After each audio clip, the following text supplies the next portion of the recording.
Option trader அன்பர்கள் அனைவருக்கும் வணக்கம். ஆப்ஷன் ட்ரிக்கி ட்ரேட் சேனல் மூலியம் உங்களை சந்திப்பதில் மிக்க மகிழ்ச்சி அடைகிறேன். நான் உங்கள் சந்தோஷ். நான் செபில் பதிவு பெற்ற பங்காளர் கிடையாது. இது பயிற்சிக்கான காணொலி. எந்த பரிந்துரையும் நாம் வழங்குவதில்லை. இன்னைக்கு மார்க்கெட்ல ஓப்பன் ஆனதுமே எல்லாத்துக்கும் ஒரு எக்ஸ்பெக்டேஷன் இருந்திருக்கும், எதிர்பார்ப்பு இருந்திருக்கும். என்னன்னா மார்க்கெட் வந்துட்டு ஒரு கேப் அப் ஓப்பன். இந்த கேப் அப் ஓப்பன் அப்படிங்கும்போது மார்க்கெட் வந்து ஒரு லைஃப் டைம் ஹை. அது இல்லாமல் இதற்கு முந்தைய நாள் வந்து மார்க்கெட் நல்லா டீகே பண்ணியிருக்காங்க. அப்போ இந்த டீகே பண்ணும்போது என்ன ஆகும்னா மார்க்கெட் வந்து அடுத்த நாள் வந்து ஒரு செல்லர் வந்து பேனிக் ஆகக்கூடிய சிச்சுவேஷன் இருக்கு. அப்போ இந்த சந்தர்ப்பத்தில் மார்க்கெட் வந்துட்டு கேப் அப் நடக்கும்போது ஒரு டிமாண்ட் ஒரு நல்லா கிரியேட் பண்ணி மார்க்கெட் நல்லா மேலே போகுமா அப்படின்னு எதிர்பார்ப்பு எல்லாருக்கும் காலையில் இருந்திருக்கும். கண்டிப்பாக அப்படித்தான் எதிர்பார்த்துருப்பாங்க. அப்போ என்ன ஆகும், அப்போ மார்க்கெட் வந்து ஒரு லைஃப் டைம் ஹையை பிரேக் பண்ணி நமக்கு வந்துட்டு மார்க்கெட் நல்லா மேலே போகும்போது ஒரு அக்ரெசிவ் பையிங் கொடுக்கலாம் அப்படின்ட்டு சிலரெல்லாம் யோசிச்சிருப்பாங்க.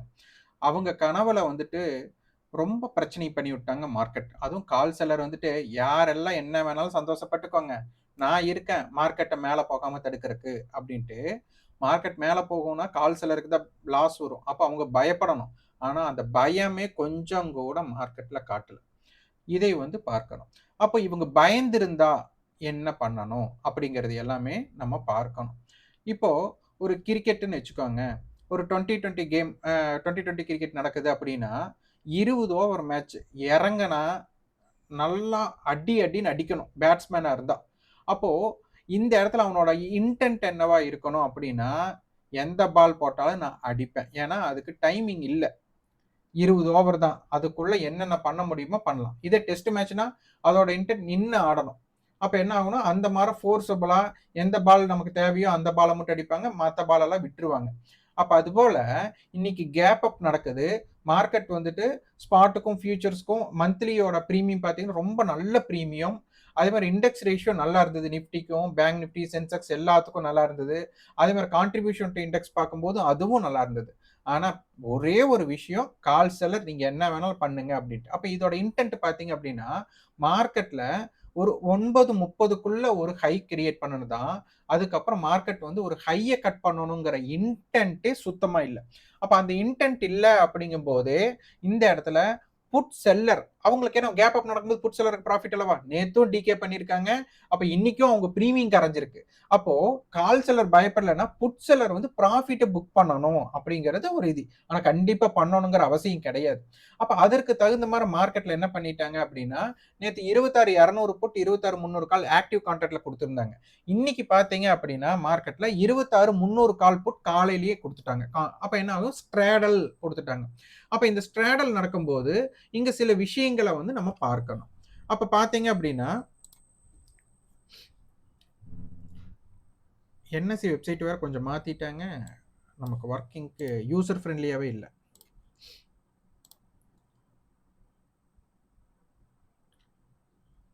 $26,300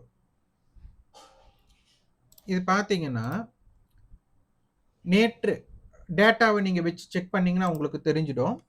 26,300 காலுடைய ஹையும் 26,300 புட்டோட லோவும் சேமா இருந்தாங்க.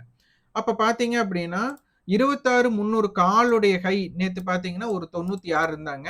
இவங்க புட்டோட லோ வந்து ஒரு 95 இருந்தது. அப்ப இன்னைக்கு என்ன பண்ணிட்டாங்கன்னா அப்படி ஆப்போசிட். அப்ப என்ன ஆயிடுச்சு, மார்க்கெட் 26,350 போயிருக்காங்க. ஏன்னா காலுக்கும் புட்டுக்கும் டிஃபரெண்டா வந்து 50 பாயிண்ட் அப்படிங்கறதுனால மார்க்கெட் 26,350 போயிருக்காங்க.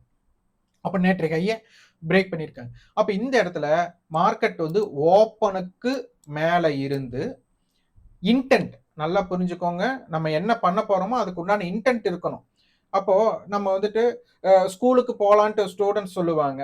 ஸ்கூலுக்கு போகக்கூடாதுன்னு அவங்க என்ன பண்ணுவாங்க, காய்ச்சல் வருது நான் ஸ்கூலுக்கு போகலம்பாங்க. அப்ப அந்த இடத்துல என்னன்னா இன்டென்ட் நம்ம ஸ்கூலுக்கு போகக்கூடாது அப்படிங்கிறதுனால காய்ச்சல் வந்துருச்சுன்னு சொல்லுவாங்க. அப்ப காய்ச்சல் வந்ததுக்கு உண்டான சிம்டம்ஸ் எல்லாமே அவங்க இது பண்ணணும். இல்ல ஸ்கூல் டைம் முடிஞ்சதுமே என்ன ஆயிடுவாங்க, திருப்பி அவங்க விளையாட போயிடுவாங்க. அப்ப விளையாட போனாங்கன்னா அப்ப அவங்க சொன்னது என்னவா இருக்கும், விளையாட்டுத்தனமா இருக்கும். அதாவது வந்துட்டு உண்மையான காய்ச்சல் இல்ல அப்படிங்கிற மாதிரி. அப்ப இங்க வந்து மார்க்கெட் கேப் அப் நடக்குது. அப்ப கால் செல்லர் வந்துட்டு அவங்க பயந்து அதோட இன்டென்ட் வந்துட்டு பையிங்கா காட்டணும். ஏன்னா கவரிங் தானே. அப்ப அந்த இன்டென்ட் இங்க இல்ல அப்படிங்கிற ஒரு விஷயம் இது ரொம்ப ரொம்ப முக்கியம். அப்ப மார்க்கெட் ஓப்பனுக்கு மேல பெருசா நிக்கவே இல்லை. அப்ப ஓப்பனுக்கு மேல பெருசா நிக்கலைனாலே நமக்கு எல்லாத்துக்கும் பொதுவா தெரிஞ்சது ரேஞ்ச். ரேஞ்ச் என்ன, ஹையுக்கும் லோவுக்கும் உண்டான வித்தியாசம் தான். அப்ப இந்த ஹை டு லோ எங்கிருந்து கிரியேட் ஆகும், ஓப்பன்ல இருந்து தான் கிரியேட் ஆக போகுது. அப்போ ஓப்பனுக்கும் ஹையுக்கும் லோவுக்கும் உண்டான டைரக்ஷன் தான் நமக்கு முக்கியம். அப்ப இந்த விஷயத்த ஃபர்ஸ்ட் நம்ம பார்க்கணும். அப்ப இன்னைக்கு மார்க்கெட்டோட ஓப்பன் அப்படின்னு பார்த்தா 26,325, ஹை 26,325. அப்ப ஸ்பாட் என்ன பண்ணிட்டாங்க, ஓப்பன் ஈக்குவல் டு ஹை கொடுத்துட்டாங்க. அப்ப ஓப்பன் ஈக்குவல் டு ஹை கொடுத்தா எப்படி மார்க்கெட் ரேஞ்ச் எக்ஸ்பென்ஷன் அப்சைடு கிடைக்கும்? அப்ப கண்டிப்பா ஓப்பனுக்கு மேல மார்க்கெட் இருந்திருக்கணும். அப்ப இருந்தா தானே அந்த இம்பாக்ட் ஆகும். அப்போ கால் செல்லர் இங்க பயப்படவே மாட்டாங்களே, ஜாலியா இருப்பாங்களா? இது ஒண்ணு. அடுத்தது இதற்கு உதவுற மாதிரி நமக்கு என்ன ஆயிடுச்சு, 26,300 கால் புட்டோடதும் நமக்கு அமைஞ்சிருச்சு. கால் வந்து நேற்றைய கையை இது பண்ணல. இப்ப இதுல பியூட்டி பாத்தீங்கன்னா, நேற்று 26,200 காலுடைய ஹை ஈக்குவல் டு 26,300 சாரி 200 புட்டோட காலுடைய லோ, புட்டோட ஹை. 26,300 காலுடைய ஹை ஈக்குவல் டு 26,300 புட்டோட லோ. இந்த ஃபார்மேஷன் நேற்று இருந்தது. இன்னைக்கு என்ன பண்ணிட்டாங்க, 26,200 பேஸ் பண்ணும்போது 26,300 காலுடைய ஹை ஈக்குவல் டு 26,200 புட்டோட ஹை. இந்த பேஸ் பண்ணி, அதாவது இவனும் 100 ரூபாய் அவனும் 100 ரூபாய். அப்ப மார்க்கெட் வந்துட்டு 26,200 டு 300 கட்டம் கட்டுறேன் அப்படின்னு அவங்க சொல்லிட்டாங்க. அப்ப மார்க்கெட் வந்து ஒரு மொமெண்டம் இல்லாம கேப் அப் நடந்த மார்க்கெட்டை ஃபெயிலியர் பண்ணி கீழே முடிச்சிருக்கிறாங்க. இது ஒண்ணு. இதுக்கப்புறம் நமக்கு பேங்க் நிப்டி வந்துட்டு ஒரு 60,000 அப்படிங்கிற ஒரு இடம் நமக்கு வந்து ஒரு லைஃப் ஐயா அவங்க கிரியேட் பண்ணியிருக்காங்க. அவங்களும் பெருசா, அதாவது பேங்க் நிப்டியும் ஓப்பனுக்கு மேல போகல, நிப்டியும் ஓப்பனுக்கு மேல போகல. அதுக்கப்புறம் என்ன பண்ணிட்டாங்க, புட் செல்லர்ஸ் எல்லாமே வந்துட்டு ப்ராஃபிட்டை புக் பண்ண வேண்டிய கட்டாயம் ஏற்பட்டுருச்சு. இது எல்லாமே நடந்த நிகழ்வு. இதற்கு முன்னாடியே நமக்கு கிடைக்கக்கூடிய தகவல் அடிப்படையில நமக்கு நேற்று காமன் ஏரியா அப்படின்னு பார்த்தா 26,200 டு 300.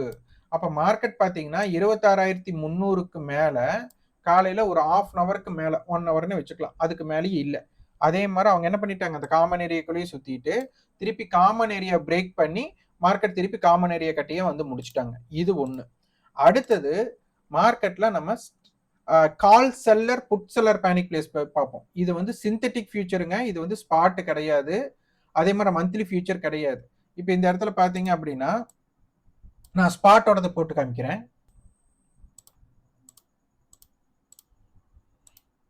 இப்போ இதுல 2 சார்ட் இருக்கு.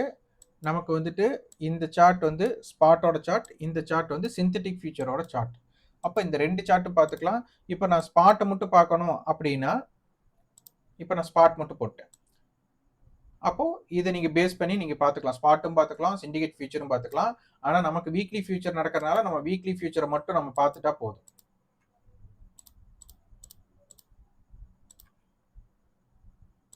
ஓகே, இது பேஸ்டு பாருங்க, நல்லா பார்த்தீங்கன்னா இங்க தெரியும். இந்த இடத்துக்கு மேல போகல, இந்த இடத்துக்கு கீழே போகலையா. இந்த 2 இடம் என்னன்னா கால் செல்லரோட பேனிக் பிளேஸ். நேற்று வந்து 85 ரூபா நமக்கு வந்துட்டு காமன் ஏடிஎம்.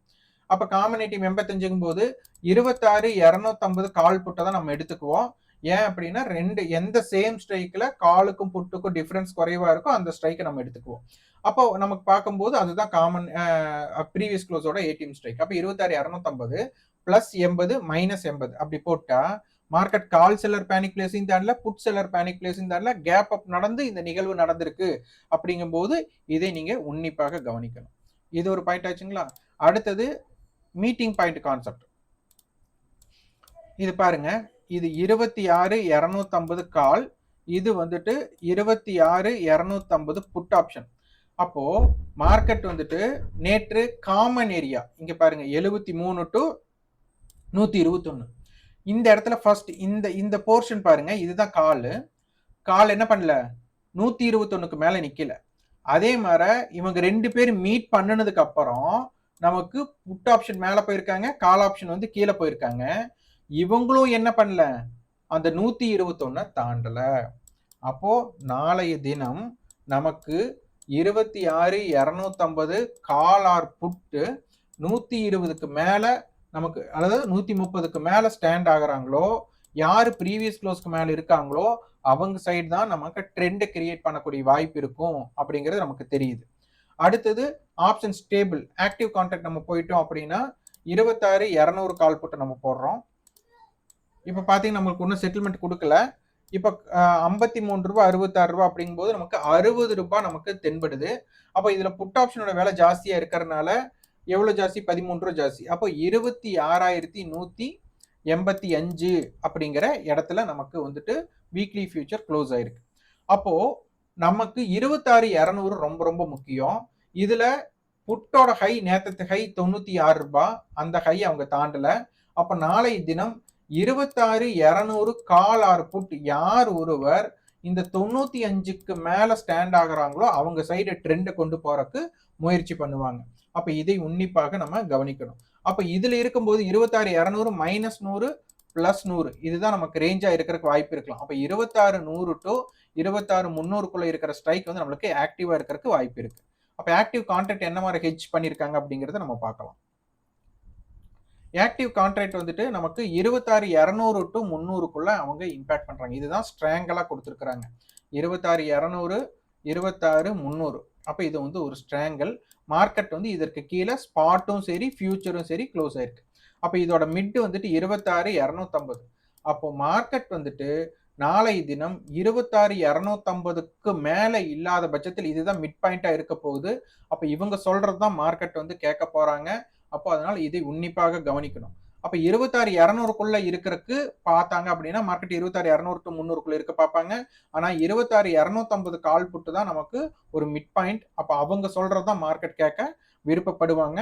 இதோட டேட்டாஸ்ல அப்ப நாளைக்கெல்லாம் நம்ம மார்க்கெட் பார்க்குறோம் அப்படின்னா நாளைக்கு என்ன லோன்னு பார்க்கணும்.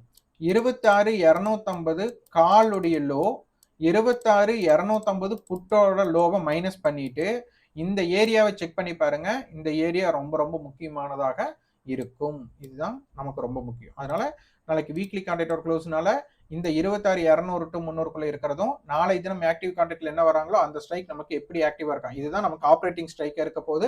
கண்ட்ரோல் ஸ்ட்ரைக்கா நமக்கு 26,250 இருக்க போறாங்க. 26,250 எப்படி வந்ததுன்னு கூட நம்ம பார்த்துட்டோம். இப்போ நம்ம ஆப்ஷன் செயின்ல இம்ப்ளைட் வாலிட்டி எப்படின்னு பார்க்கணும். இருக்கிறதுலே ரொம்ப லோவா இம்ப்ளைட் வாலிட்டி இருக்கிறதுனால தான் நமக்கு மார்க்கெட் ஒரு கேப் அப்பும் கூட நமக்கு பயப்படும். அதாவது கால் செல்லர் வந்து பயப்படாத சூழ்நிலை காரணமே இந்த இம்ப்ளைட் வாலிட்டி தான்.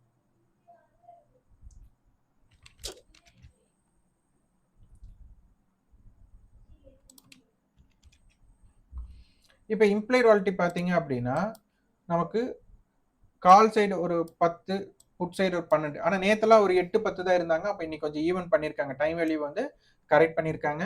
இதை உன்னிப்பாக கவனிக்கணும். நாளைக்கு நமக்கு ஆப்ரேட்டிங் ஸ்ட்ரைக்கா நம்ம இப்ப பாக்குறது 26,200. ஆனா பிரேக் ஈவன் கண்ட்ரோல் ஸ்ட்ரைக்கா நம்ம பாக்குறது 26,250. ஸோ இதன் அடிப்படையில் மார்க்கெட்டை பாருங்க. என்ன நடக்குது இந்த ரெண்டு ஸ்ட்ரைக்கும் நமக்கு என்ன சொல்ல வராங்க அப்படிங்கிறதையும் கமெண்ட் பாக்ஸ்ல பதிவு பண்ணுங்க. நன்றி, வணக்கம்.